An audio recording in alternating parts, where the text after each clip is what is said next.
तो होटल पहुंचने के बाद नहाने धोने के बाद हम लोग आ जाते हैं सीधे से जिस तरफ रुद्राक्ष वितरण होता है। तो सबसे पहले पूछा हमने तो लोगों ने बोला तो सबसे पहले लाइन में लग जाओ, उसके बाद पूजा करना आके। तो सबसे पहले हम पहुंचते हैं। इस तरह से यहाँ लोग टीका लगाने वाले थे तो टीका लगवा लेते हैं और उसके बाद जाते हैं आगे। और आगे लगी हुई थी लाइन, मतलब जितनी भीड़ पहले होती थी उतनी भीड़ अभी नहीं थी, क्योंकि अभी मतलब ऐसा टाइम था सुबह सुबह का। थोड़ी देर बाद यहाँ काफ़ी ज़्यादा लंबी लाइन लग जाती है 12-1 बजे से। तो यहाँ इस तरह से लाइन लगी हुई थी और इस तरह से रुद्राक्ष मिलते हैं हाथों पे स्याही लगाकर, और फिर रुद्राक्ष मिलता है। तो ये रुद्राक्ष मिल गया था हमें, और रुद्राक्ष हमने और मेरे हस्बैंड दोनों ने ही लिया था। और सीधे ही रुद्राक्ष लेने के बाद सीधे अंदर को ही निकलते हैं इस तरह से पूरे ग्राउंड में। तो ये था रुद्राक्ष लेने की लाइन, और सीधे मंदिर में आप आ जाते हो। मंदिर में यहाँ एक शिवलिंग रखी हुई है, तो वहाँ इस तरह से पूजा होती है। और सारा सामान मैं घर से लेकर आई हुई थी, तो मैं इस तरह से पूजा कर लेती हूँ और जल चढ़ा देती हूँ। और पूजा करने के बाद ये घंटी थी, इसमें जो भी आप दाल चावल जो भी लेते हो आप मुट्ठी बांध कर और इस घंटी को बजाना होता है। इस घंटी को बजाते टाइम जितना भी आपके हाथ में बज जाता है उसको आप घर को लाते हैं। और ये था मंदिर। मंदिर में अभी काम चला हुआ था, तो मंदिर इस तरह से सीट वगैरह लगा के बंद कर दिया था। और यहाँ बांध देती हूँ मन्नत का धागा। मन्नत का धागा बांधने के बाद पहुँचती हूँ आगे। आगे था केदार शिला पूजन चला हुआ था, तो ये थे भगवान केदार शिला पूजन कुबेरेश्वर धाम का। तो यहाँ सभी लोग पूजा कर रहे थे, मैं भी पूजा कर लेती हूँ और झोली फैलाकर बाबा से मांगती हूँ कि बाबा हमारी सभी मनोकामनाओं को पूर्ण करें। और यहाँ धूप बहुत ज़्यादा तेज़ हो रही थी। यहाँ का मौसम चेंज होता रहता है, अभी दिन में आपको लगती है धूप और रात को आपको लगेगी सर्दी। कोई भी सीज़न हो आप आना तो आपको पता चलेगा कि यहाँ रात को तो बहुत ही ज़्यादा ठंडी हो जाती है। तो इस तरह से अंदर जाती हूँ। यहाँ गुरुदेव प्रदीप मिश्रा जी कथा वाचते हैं जब भी वो सीहोर में रहते हैं कुबेरेश्वर धाम में, तो यहीं कथा वाचते हैं। और ये वहाँ लड्डू गोपाल जी रखे हुए थे, और मुझे नहीं पता था कि यहाँ क्या क्या चढ़ता है। तो सब लोग नारियल चढ़ा रहे थे, तो हमने भी हस्बैंड को बोला कि आप नारियल लेके आओ। हस्बैंड चले जाते बाहर, नारियल लेके बाद हम पूजा कर लेते। देन उसके बाद दिन में आ जाते हैं हम खाना खाने को। ये मेरा फर्स्ट डे था, तो मुझे नहीं पता था कैसा क्या है यहाँ का। तो हम सामने हमें इस तरह से एक रेस्टोरेंट दिख जाता है, उसी में आ जाते खाना। हम लोग सादा खाना खाते हैं देसी, तो देसी खाना में कुछ इस तरह से थाली दी हुई थी, और ये थाली सच में बहुत ही ज़्यादा टेस्टी थी। यहाँ थाली आ जाती है हम दोनों की, हम दोनों खाना खा लेते हैं। और लगभग 2 बजे के टाइम था, तो हम लोग जाते हैं थोड़ा रेस्ट करते हैं। देन उसके बाद 4 बजे फिर से हम उठ जाते हैं, क्योंकि धूप बहुत ज़्यादा हो रही थी बाहर। तो हम बैठते हैं, जो हमने होटल लिया था उस छत पर मतलब बैठते हैं। इस तरह से रूम दिखता, मंदिर भी दिखता है होटल रूम से, और हमारे और जो भी काम चला हुआ था वो भी दिख रहा था। तो सामने ही बनी हुई थी ये कुछ दुकानें, शॉप बन रही थी।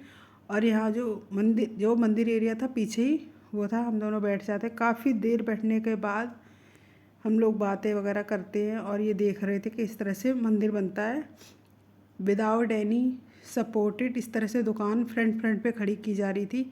और अभी ऐसा है श्योर का कुबेरेश्वर धाम का कि आगे इतनी दुकानें बन चुकी हैं, तो चारों तरफ से मतलब हो चुका था। शाम को ये 5 बजे का है, तो मैं आ जाती हूँ नीचे उतर के। हस्बैंड पीते चाय और समोसा वगैरह लेते, तो यहाँ का समोसा बिल्कुल भी टेस्टी नहीं था।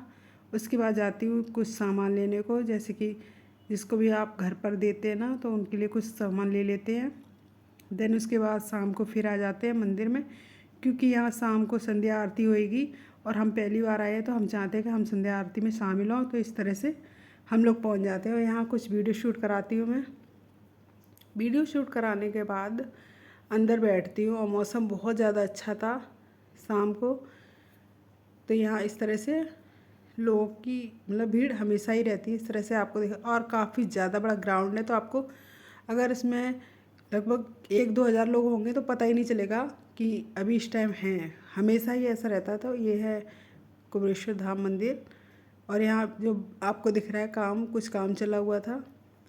उसके बाद यहाँ चली हुई थी केदार शिला की साफ़ सफाई, तो ये सारे लोग हाथ लगाकर उसका पूजन कर रहे थे। तो मैं भी चली जाती हूँ सबको देखकर, क्योंकि फर्स्ट टाइम आने का यही होता है कि आपको नहीं पता होता कुछ चीज़ों का, तो जो भी आप देखते हो उसी को करते हो। तो मैं भी चली जाती हूँ। देन उसके बाद हस्बैंड पहुँच जाते हैं कार्यालय में दान दक्षिणा के लिए जो, तो दान दक्षिणा देने के बाद यहाँ आरती के लिए ये केदारशिला को कर देते हैं नहा के, और उनको माला वगैरह टीका वगैरह लगा के, और ये आ गई थी आरती। देन ये आ गए थे समीर भैया और सेटअप लगा दिया गया था सभी लोगों ने। तो यहाँ आरती बस शुरू ही होने वाली है कुछ ही देर में। इस तरह से होती है आरती। तो आरती प्रज्वलित हो चुकी थी, तो आप भी लाइव आरती का एंजॉय कीजिए।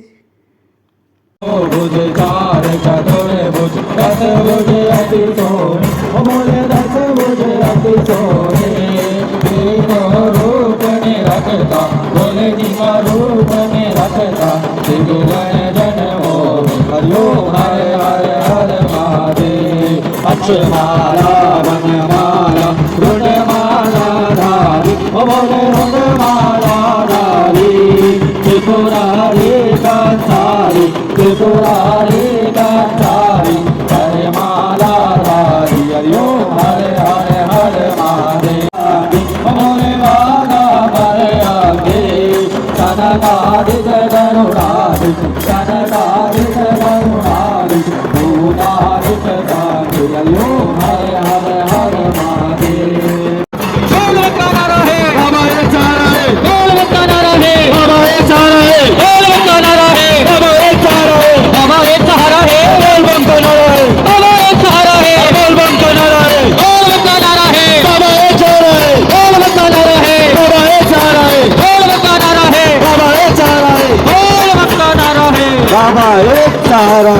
तो यहाँ आरती होने के बाद हम मिलते हैं समीर भैया से। समीर भैया बहुत ही ज़्यादा अच्छे थे। हमने एक बार बोला कि आपके साथ फ़ोटो लेना है, तो हमने फ़ोटो ली। देन उसके बाद शाम के टाइम जब आरती होने के बाद जो भी भक्त लोग आते हैं यहाँ रुकते हैं, तो लाइन में लगते हैं। तो इस तरह से खाना मिलता है। तो सब्जी थी, रोटी थी और ये खिचड़ी थी। तो ये खिचड़ी खाना था। और यहाँ खाना खाने के बाद हम लोग बैठते हैं लगभग 1 से 2 घंटे, क्योंकि आरती हो जाती है और खाना भी मिल जाता है। देन 1-2 घंटे बैठने के बाद हम आते हैं। तो यहाँ से हस्बैंड लेते हैं कोल्ड ड्रिंक, क्योंकि हस्बैंड के फ्रेंड भी आए थे, उनकी वाइफ भी आई थी, वो भी हमसे अभी मिलने आने वाली थी। तो हम लोग रूम में पहुँचते हैं। हाथ मुँह धुलने के बाद बाहर बैठते हैं। हस्बैंड के दोस्त आ जाते हैं, उनसे बात करते भैया से, और साथ में आई थी भाभी। बात करने के बाद काफ़ी टाइम हम लोग बैठे, बात की। वो लोग उज्जैन दर्शन करने आए थे महाकाल के, तो कुबेरेश्वर धाम आए थे। तो उनके साथ बातचीत करने के बाद फिर हम लोग चले जाते हैं उठकर रूम में, कुछ देर चलाते हैं फ़ोन। और रात का नज़ारा बहुत ही प्यारा था। तो यही था आज का ब्लॉग पसंद आए तो लाइक शेयर और कमेंट करें। जो लोग मेरे चैनल पे नए हैं सब्सक्राइब करें। मिलते हैं आपके नेक्स्ट ब्लॉग में, इसके आगे के भाग में। Bye bye.